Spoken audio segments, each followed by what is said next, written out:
नमस्कार, मेरा नाम डॉक्टर विचित्रा शर्मा है। मैं अमृता हॉस्पिटल में डिपार्टमेंट ऑफ डर्मेटोलॉजी में कंसल्टेंट हूँ। आज हम लेप्रेसी के बारे में बात करेंगे। लेप्रेसी एक बैक्टीरियल इन्फेक्शन है जो माइकोबैक्टीरियम लेप्रे एक बैक्टीरिया होता है, उससे होता है। ये ट्रांसमिट कैसे होता है? ये रेस्पिरेटरी ड्रॉपलेट्स की वजह से ट्रांसमिट होता है पर्सन टू पर्सन। के बारे में ये बताना चाहूँगी कि लेप्रेसी एक या कुष्ठ रोग जिसको हिंदी में बोलते हैं, कुष्ठ रोग बहुत ही एक ट्रीटेबल बीमारी है जिसको बहुत ही स्टिग्मा से एसोसिएट किया गया है। ये बैक्टीरियल इन्फेक्शन है जो ऐसे इंसानों के साथ रहने से जिनको लेप्रेसी बहुत टाइम से है और जो अनट्रीटेड है या बहुत टाइम से उसका इलाज नहीं किया गया है, उनसे आपको हो सकती है। पर ये शॉर्ट कॉन्टैक्ट से बहुत कम होती है। इसका इंक्यूबेशन पीरियड बहुत लंबा है। इंक्यूबेशन मतलब जब आपके बॉडी में वो बैक्टीरिया गया और जब सिम्टम्स आए तो वो 20 साल या 5 साल ऑन एन एवरेज इतना टाइम ले सकता है सिम्टम्स शो करने में। से इसके सिम्टम्स क्या होते हैं? लेप्रेसी के सिम्टम्स, लेप्रेसी इफेक्ट करता है आपकी नसों को, आपकी मसल्स को, सेंसेशंस को। इससे स्किन पे, नर्व्स पे और बॉडी के और ऑर्गन्स पे भी बहुत सारे इफेक्ट हो सकते हैं। स्किन पे लाल या हल्के रंग के निशान आ सकते हैं। मसल वीकनेस, सेंसेशंस ना होना, टच करने पे पता ना चलना, पेन ना पता चलना, छूने पे गरम ठंडा नहीं पता चलता है कुछ पेशेंट्स को टिंगलिंग जैसे कि झुंझुनाहट, सुनपन, ऐसे सिम्टम्स आ सकते हैं।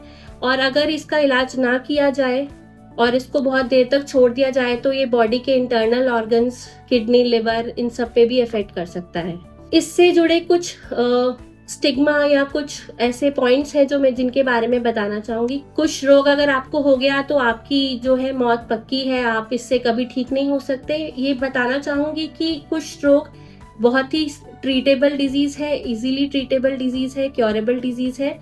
इसका इलाज संभव है कि दवाई थोड़ा लंबे टाइम तक चलती है, लेकिन अगर इसको जल्दी पकड़ा जाए और इसका इलाज जल्दी शुरू किया जाए तो ये ट्रीट हो सकता है। गवर्नमेंट ऑफ इंडिया के द्वारा एक NLEP प्रोग्राम के द्वारा हम इस गवर्नमेंट हॉस्पिटल्स में और काफ़ी प्राइवेट हॉस्पिटल्स में भी लेप्रेसी के पेशेंट्स का मुफ्त इलाज किया जाता है, जहाँ पे हम MDT, मल्टी ड्रग थेरेपी के कुछ दवाइयाँ जो हैं उनको हर महीने मुफ्त में देते हैं ताकि इलाज में कोई दिक्कत ना आए।